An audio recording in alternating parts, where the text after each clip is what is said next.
Oke, halo semuanya. Untuk pertemuan kali ini, di pertemuan 10 kita bakal ngebahas tentang beberapa jenis kain ornamen tradisional gitu, yang mana kita bakal jalan-jalan nih secara virtual gitu ya, jalan-jalan virtual dulu gitu dengan mengenal beberapa jenis kain tradisional yang ada di Indonesia. Oke, saya share screen dulu ya.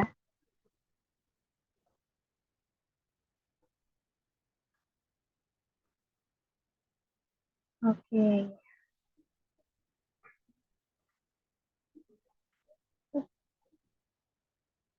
Oke, nah pertemuan ini kita masih di minggu ke-10, yang mana untuk sekarang kita bakal ngebahas tentang kain Nusantara. Gitu. Nah, kain Nusantara ini kita bakal ngebahas tentang persebarannya gitu di Indonesia itu gimana sih gitu ya. Oke, nah kurang lebih seperti ini peta dari Indonesia. Kita bakal ngebahas nih satu-satu per pulau yang ada di Indonesia, tapi kurang lebihnya mungkin yang akan dibahas hanya satu atau dua di antara beberapa kain tradisional gitu yang ada di daerah tersebut. Tapi yang akan dibahas sekarang lebih kayak ke apa ya, beberapa contoh yang memang menjadi ciri khas di daerah tersebutnya aja. Gitu. Nah, kenapa di Indonesia itu kain tradisional tuh banyak banget gitu ya. Nggak misalkan kayak cuma satu aja Indonesia, kan Indonesia satu gitu. Cuman kenapa banyak nih? Karena memang apa ya, budaya di Indonesia ini tuh cukup sangat beragam gitu. Begitupun juga tentang kepercayaan di Indonesia juga beragam gitu ya. Nah, di sisi lain juga ada beberapa hal memang yang menjadi faktor kenapa kain tradisional di sini banyak, karena memang ada faktor lainnya lagi. Faktor yang kedua ini, di Indonesia memiliki sumber daya alam yang cukup banyak gitu. Makanya dari itu biasanya pun warisannya atau wastra yang ada di Indonesia ini sesuai dengan beberapa potensi atau beberapa inspirasi yang ada di sumber daya alam yang ada di daerah tersebut gitu. Karena di Indonesia itu misalkan kita kayak di daerah Jawa Barat gitu dengan Jawa Timur itu punya beberapa jenis sumber daya alam yang memang tidak ada di luar Pulau Jawa, begitupun sebaliknya gitu. Makanya dari itu kenapa di Indonesia ini biasanya memiliki banyak sekali keberagaman dari wastra. Nah, yang ketiga faktor perdagangan bisa juga gitu. Biasanya faktor perdagangan ini untuk daerah-daerah pesisir gitu ya, karena yang biasa dilalui oleh jalur perdagangan seperti Cina, India, Eropa, itu Arab gitu ya.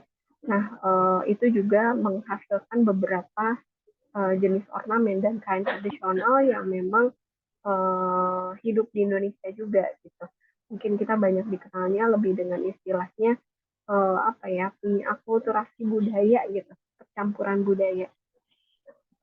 Nah, di sini kita jalan-jalan di Pulau Sumatera dulu deh ya, sebelah kiri. Di Pulau Sumatera ujung sana di Aceh ada Tenun Songket, kemudian geser ke bawah sini Sumatera Utara ada Tenun Songket juga, kemudian di Sumatera Barat ada Tenun Pandai Sike, kemudian di Riau ada Tenun Siak, yaitu di Jambi ada Tenun Songket juga, kemudian di Sumatera Selatan ada Tenun Songket, di Lampung juga ada kain tapi. Nah, biasanya di kain-kain tradisional di Pulau Sumatera ini memiliki hasil itu menggunakan beberapa benang emas atau benang silver gitu. Bukan mengandung emas ya gitu, tapi visualnya tuh dia shiny gitu, berkilau gitu, warna emas dan silver gitu. Nah, terus warnanya juga biasanya di Pulau Sumatera ini dia punya hasil itu warna-warna primer atau penggunaan warna-warna emas dengan merah gitu, kayak gitu-gitu. Nah, di sini ada sedikit kesalahan. Sorry nih untuk yang Pulau Jawa, gambarnya salah masuk nih. Kita cuman intinya di Pulau Jawa ini, di Banten itu ada tenun Baduy gitu ya. Kemudian di Jawa Tengah ada, di Jepara khususnya ada tenun Troso gitu. Kemudian di Jawa Timur ada tenun Gedok, Tuban. Kemudian di Jogja ada lurik. Kemudian di Garut ada tenun Garut gitu. Nah, yang punya khas dari kalian boleh kepoin ya nanti di internet tenun-tenun ini seperti apa bentuk visualnya. Cuman kurang lebihnya si tenun-tenun yang ada di daerah di Pulau Jawa ini biasanya dia berbahan dasarnya tuh materialnya katun gitu. Kemudian biasanya menggunakan warna alam juga sebagian. Terus untuk si penggunaan warnanya biasanya jauh lebih beragam gitu ya. Dan dominannya biasanya untuk Pulau Jawa ini earth tone gitu, bukan yang kayak Sumatera yang warna-warna primer gitu ya, merah, kuning, hijau gitu ya. Nah kalau di kita lebih jauh ke warna-warna alam. Selanjutnya di Pulau Bali ada tenun endek, kemudian ada tenun geringsing. Ini dua tenun yang menjadi khas dari Pulau Bali. Kemudian di Nusa Tenggara ada di NTB ada tenun sasak, ada tenun songket, ada tenun sesek gitu ya. Nah tiga tenun ini yang menjadi daerah di Nusa Tenggara Barat. Kemudian di Nusa Tenggara Timur ada tenun ikat, ada tenun guna, ada tenun lotis gitu. Ini khas dari tenun NTT. Kemudian di Pulau Kalimantan ada tenun songket sambas dari Kalimantan Barat. Kemudian ada tenun ulap doyo dari Kalimantan Timur. Kemudian ada tenun pagatan dari Kalimantan Selatan. Dan yang terakhir ada di Kalimantan Tengah ada tenun Dayak. Nah, di Kalimantan ini biasanya dia motifnya tuh motif-motif geometris gitu, khasnya tuh. Gitu, tapi kalau dari warna cukup beragam gitu.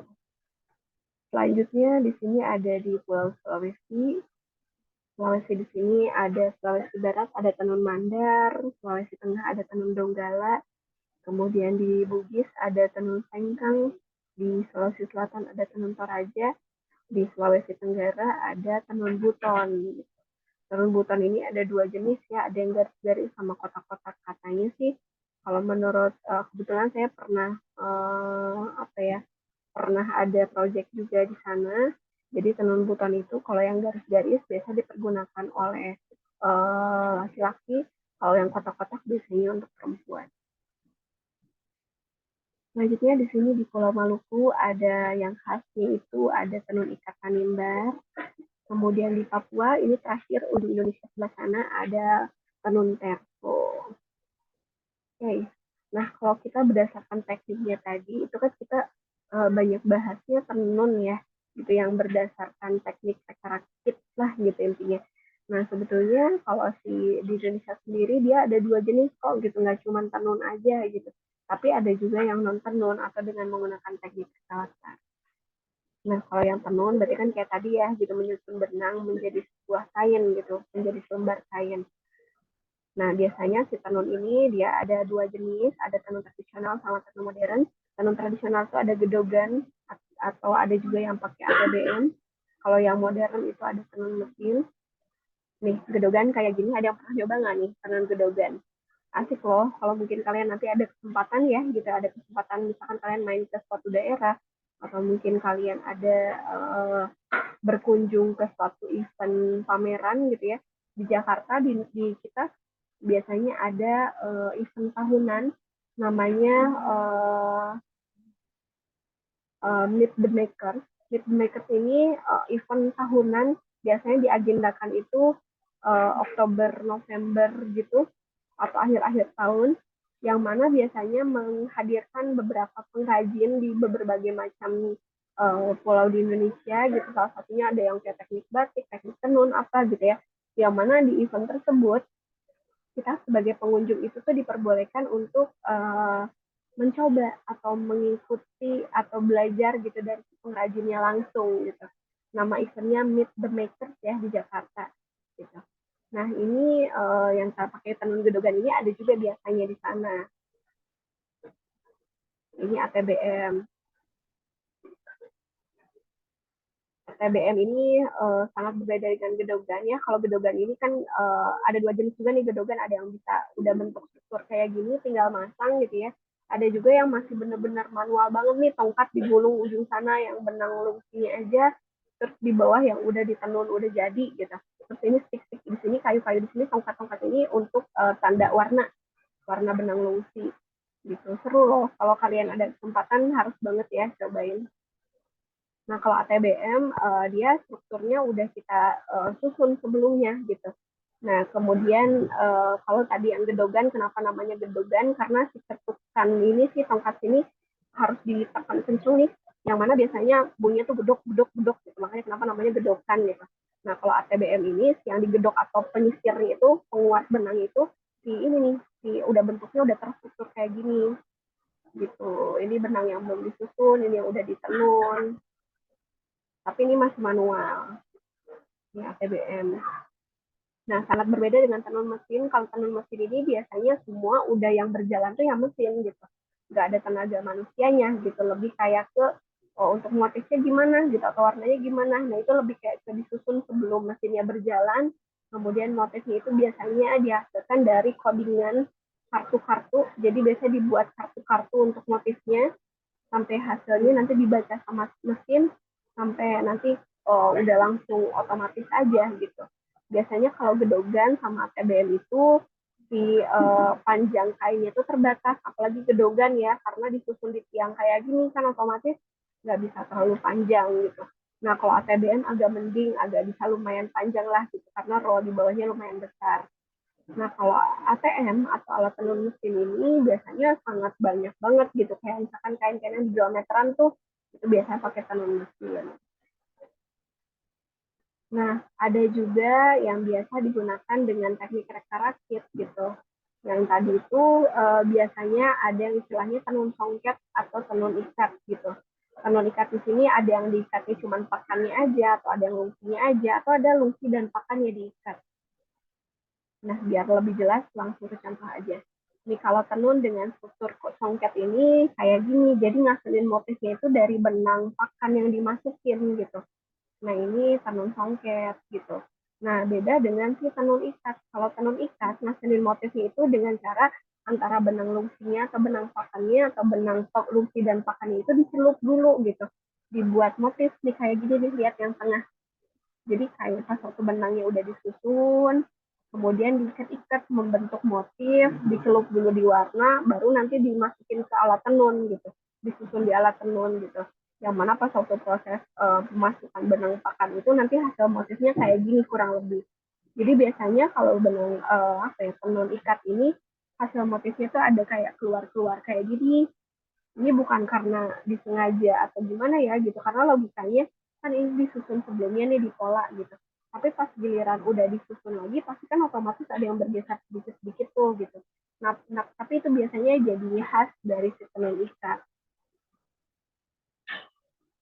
Nah, kalau yang direka latar gimana gitu ya, mungkin kita banyak taunya ada yang pakai teknik celup ikat, batik, tie-dye gitu, atau stitch dyeing kayak sapirangan nih, atau mungkin kayak misalkan di Bali nih ya kayak kain Prada nih, ini contohnya yang dioles dengan tinta Prada warna emas gitu, atau kain simbut atau batik atau jumputan gitu atau kain pelangi gitu, ini contoh batik. Oke, sampai sini nih pembahasan pertemuan 10 kita, mungkin kita langsung tutup aja perkuliahan kali ini. Selamat beraktivitas semuanya. Assalamualaikum.